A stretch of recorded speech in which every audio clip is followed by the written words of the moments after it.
எப்படி இருக்குன்னு பாருங்க. நல்ல புழு புழு புழுன்னு இருக்கு சாப்பாடு.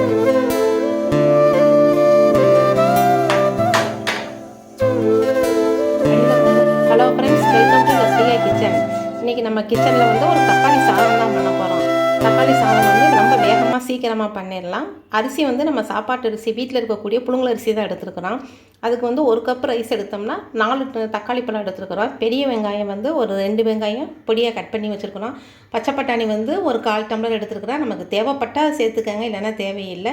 இஞ்சி பூண்டு பேஸ்ட்டு வந்து 2 ஸ்பூன் எடுத்துருக்குறோம். அதுக்கப்புறம் நம்ம தாளிக்கிறது தான் உங்களுக்கு ரொம்ப வேகமாக பண்ணிடலாம். இந்த ஆஃபீஸ்க்கு போகிறவங்க, குழந்தைங்க ஸ்கூலுக்கு அனுப்பும் அதெல்லாம் சாப்பாடு செஞ்சு லஞ்சு பாக்ஸ்க்கு செஞ்சு கொடுத்துட்றதுக்கு இந்த தக்காளி சாதம் வந்து நம்ம வேகமாக பண்ணிடலாம். டேஸ்ட்டும் வந்து ரொம்ப நல்லாயிருக்கும். இப்போ எப்படி செய்யலாங்கிறத பார்க்கலாம். இப்போ நம்ம குக்கர் வச்சுருக்கோம். குக்கரில் வந்து ஒரு 3 ஸ்பூன் வந்து நாட்டு சத்து கடலை எண்ணெய் நம்ம சேர்த்துருக்குறோம். இந்த எண்ணெய் வந்து நல்லா சூடாகிடுச்சு. சூடாகவே ஒரு சின்ன துண்டு பட்டை, கிராம்பு, சோம்பு, கல்பாசி இதை 3ஐயும் சேர்த்து நம்ம நல்லா வெடிய விட்டுருவோம். வெடிஞ்சதுக்கப்புறம் நம்ம கட் பண்ணி வச்சுருந்து வெங்காயத்தை சேர்த்து போட்டு வதக்கலாம். வெங்காயம், தக்காளி எல்லாம், இஞ்சி பூண்டு பேஸ்ட்டு, பட்டாணி எல்லாத்தையும் சேர்த்து வதக்கி அப்படியே குக்கரில் ஒன்றா தாளிச்சிடுறோம். அவங்களுக்கு வேகமாக பண்ணிடலாம் இந்த சாதம், தக்காளி சாதம்.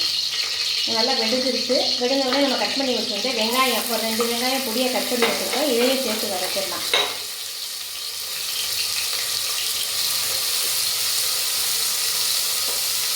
இந்த வெங்காயம் நல்லா வதங்கணும். வதங்கினதுக்கப்புறம் நம்ம இஞ்சி பூண்டு பேஸ்ட்டு சேர்த்துருவோம். இஞ்சி பூண்டு பேஸ்ட்டு சேர்த்து வதக்கலாம். வெங்காயம் நல்லா வதங்கிடுச்சு. இதுக்கடுத்து நம்ம இஞ்சி பூண்டு பேஸ்ட்டு ஒரு 2 ஸ்பூன் வச்சுருக்கோம். அதையும் சேர்த்து வதக்கிடலாம்.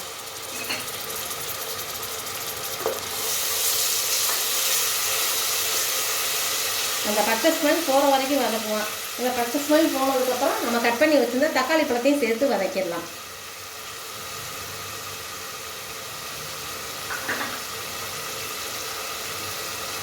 கட் பண்ணி வச்சுருவோம். தக்காளி பழத்தையும் சேர்த்து வதக்கிடலாம்.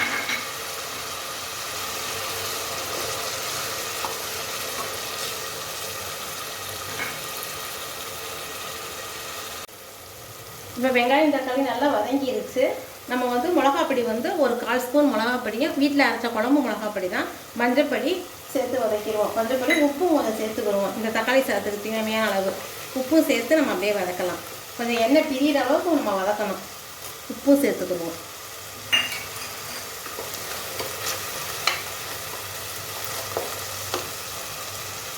இதெல்லாம் நல்லா எண்ணெய் பிரிஞ்சு வருது. இப்போ வந்து நம்ம கட் பண்ணி வச்சுருந்த 2 பச்சை மிளகாயும் ஒரு 2 வெள்ளைப்பூடையும் சேர்த்துக்கிடுவோம். வெள்ளைப்பூடு கொஞ்சம் முழுசாக போட்டோம்னா டேஸ்ட் வந்து ரொம்ப நல்லாயிருக்கும். வெள்ளைப்பூடு நம்ம பட்டாணி வந்து தேவைப்பட்டால் சேருங்க, தேவையில்லாதான் விட்டுருங்க. நான் பட்டாணி கொஞ்சம் சேர்த்துருக்குறேன். உங்களுக்கு பட்டாணி சேர்த்தா சாதம் இன்னும் கொஞ்சம் நல்லா டேஸ்ட்டு வந்து ரொம்ப நல்லாயிருக்கும். இதையும் சேர்த்து நல்லா வதக்கலாம். தக்காளி சாதம் வதக்கிற நேரம் தான் ஆகுமே ஒழிய டக்குன்னு நம்ம வேகமாக பண்ணிடலாம். அரிசி வந்து ஒரு 1/2 மணி நேரம் ஊற வச்சுக்குவோம். சாப்பாட்டு அரிசியை ஊற வச்சா தான் சாப்பாடு வந்து நல்லா பொழு நல்லா டேஸ்ட்டாகவும் இருக்கும். சாப்பாடு நல்லா சாஃப்டாகவும் இருக்கும். எண்ணெய் இந்த மாதிரி நல்லா பிரிஞ்சு வந்ததுக்கப்புறம் நம்ம வந்து தண்ணி சேர்த்துட வேண்டியதான். நம்ம இதில் 1 கப்பு ரைஸ் எடுத்துருக்கோம். அதில் 2.5 கப்பு தண்ணி ஊற்றிக்கிடுவோம். தண்ணி நல்லா கொதிக்கும் போது நம்ம அரிசியை சேர்த்துடலாம். அப்புறம் இன்னொரு தண்ணி ஊற்றிடுவோம். இன்னொரு கப்பில் வந்து ஒரு 1/4 கப்பு தண்ணி ஊற்றிடுவோம். இது நல்லா கொதிக்கட்டும். கொதிக்கவே நம்ம கழுவி வச்சுருந்த அரிசியை சேர்த்து அப்படியே குக்கரில் ஒரு விசில் வச்சு நம்ம இறக்கிடுவோம். தண்ணி நல்லா கொதிக்குது. உங்களுக்கு கொதிக்கும் போது நமக்கு ஏற்கனவே கழுவி வச்சுருந்த அரிசியை வந்து தண்ணி இல்லாமல் இந்த மாதிரி ஃபில்ட்ரு பண்ணி சேர்த்துருவோம்.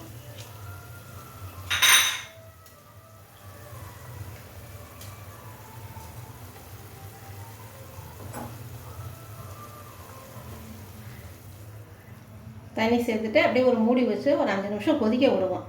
கொஞ்சம் சாதம் வெந்ததுக்கப்புறம் நம்ம குக்கர் மூடியை போட்டு மூடி வைக்கலாம். அப்படியே வேகட்டும். இப்போ ஓப்பன் பண்ணி பார்க்கலாம். ஒரு 5 நிமிஷத்துக்குள்ள இந்த மாதிரி நம்ம ஓப்பன் பண்ணி பார்க்கணும். பார்க்கும்போது பாருங்கள், சாதமும் தண்ணியும் நல்லா சேர்ந்து நல்லா அரைப்பதத்துக்கு வெந்திருக்கணும். ரைஸ் பார்த்தீங்கன்னா அரிசி வெந்திருக்கும்போது நம்ம எடுத்து வச்சுருந்தா மல்லித்தலை, புதினா தலையை நம்ம தூவி விடலாம். தூவி விட்டு ஒரு ஸ்பூன் நெய் சேர்த்து அப்படியே மூடி வச்சிடலாம். மூடி வச்சு குக்கரை மூடி வச்சு ஒரு 10 நிமிஷம் கழிச்சு ஆஃப் பண்ணுவோம். இல்லைன்னா ஒரு விசில் விட்டு இறக்குறனால சாதம் நல்லா புழுன்னு இருக்கும். நெய் வந்து ஒரு ஸ்பூன் சேர்த்துக்கிறோம். கறி மசாலா பொடி வந்து கொஞ்சோன்னு ஒரு 1/4 டீஸ்பூன் சேர்த்துக்கோங்க. அந்த வாசனைக்காண்டி தேவைப்பட்டால் சேர்த்துக்கோங்க, இல்லைன்னா அதுவும் தேவையில்லை.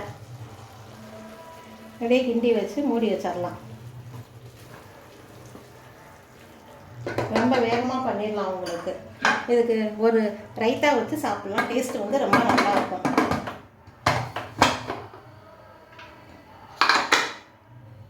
ஒரு 10 நிமிஷம் கழித்து அடுப்பை நல்லா குறைச்சி வச்சுட்டு நம்ம சிம்மில் வச்சுட்டு ஒரு 10 நிமிஷம் கழித்து ஆஃப் பண்ணிடுவோம்.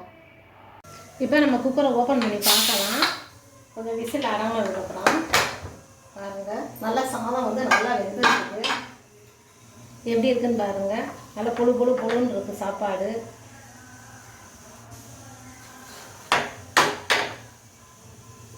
அடியில் கொஞ்சம் கூட பிடிக்கல. தக்காளி சாதம் டேஸ்ட்டு வந்து ரொம்ப நல்லாயிருக்கும். சாதமும் நல்லா வெந்திருக்கும். உங்களுக்கு வாசனை வந்து நல்லா ஜம்முன்னு இருக்கும். உங்களுக்கு காரம் வந்து உங்களுக்கு அளவுக்கு தகுந்த மாதிரி சேர்த்துக்கங்க. நான் கம்மியாக பச்சை மிளகாய் போடுறதுனால வந்து காரம் வந்து கம்மியாக தான் போட்டிருக்கேன்.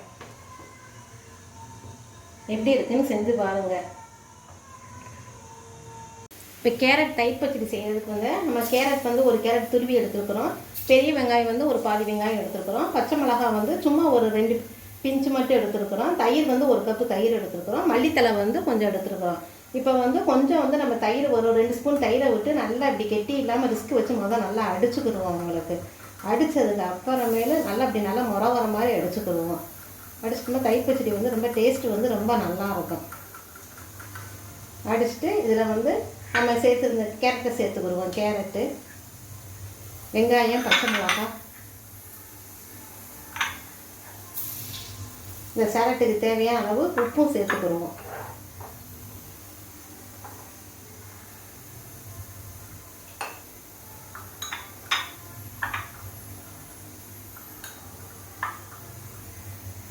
இது நல்லா கிண்ணதுக்கப்புறம் நம்ம கேரட்டு, வெங்காயம், பச்சை மிளகாய் இதெல்லாம் விளங்குனதுக்கப்புறம் நம்ம எடுத்து வச்சுருந்த தயிரையும் சேர்த்துருவோம்.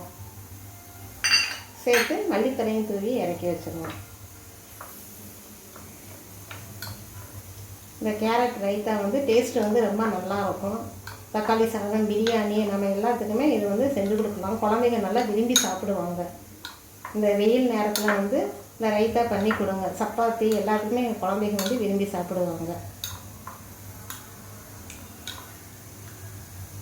டேஸ்ட்டு வந்து ரொம்ப நல்லாயிருக்கும்.